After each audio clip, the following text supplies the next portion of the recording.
Shalom Bapak Ibu, Saudara-saudariku yang terkasih dalam Tuhan. Bertemu kembali dalam Voice of Hope, Suara Pengharapan. Kali ini kita berbicara dengan topik yang sangat menarik, yaitu keselarasan dalam kerja sama tim. Dari 2 Samuel 7 ayat 1 sampai 17.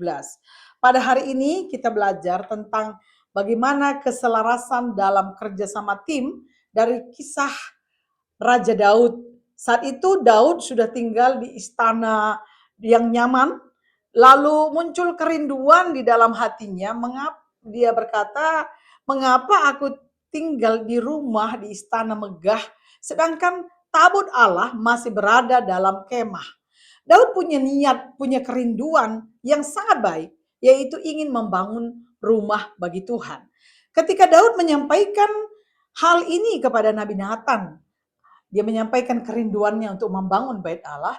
Awalnya Nabi Nathan setuju. Tetapi kemudian Tuhan berbicara bahwa bukan Daud yang akan membangun bait Allah tersebut. Tuhan punya rencana dan waktu tersendiri. Dari sini kita belajar beberapa hal penting tentang keselarasan dalam tim. Yang pertama, keselarasan dimulai dari hati yang memiliki tujuan yang sama. Daud dan Nathan sama-sama memiliki kerinduan untuk memuliakan Tuhan. Dalam sebuah tim, perbedaan karakter bisa ada. Tapi tujuan harus tetap sama, Bapak Ibu.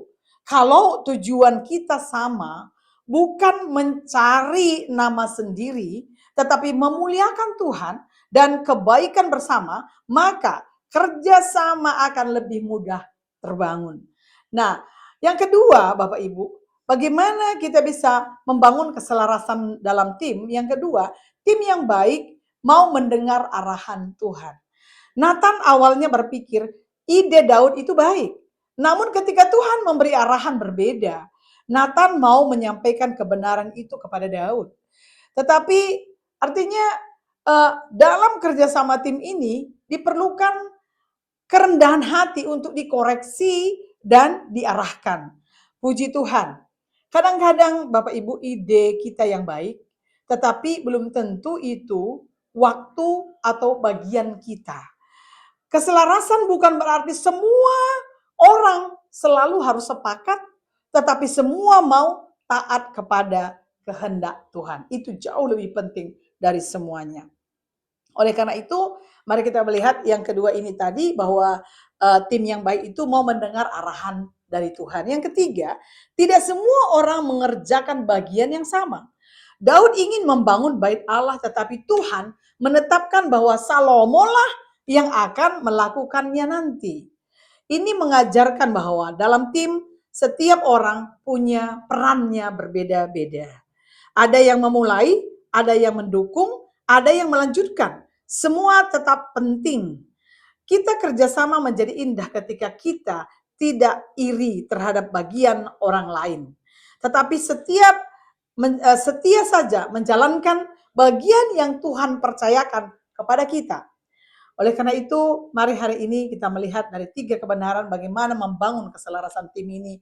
Kita boleh melihat dari kebenaran firman Tuhan tadi, bahwa keselarasan dimulai dari hati yang memiliki tujuan yang sama, tim yang baik mau mendengar arahan Tuhan, tidak semua orang mengerjakan bagiannya yang sama.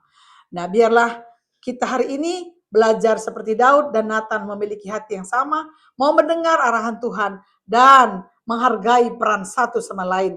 Ketika sebuah tim berjalan dalam keselarasan, maka pekerjaan menjadi kuat, pelayanan menjadi berkat, dan nama Tuhan dipermuliakan. Tuhan Yesus memberkati kita semua.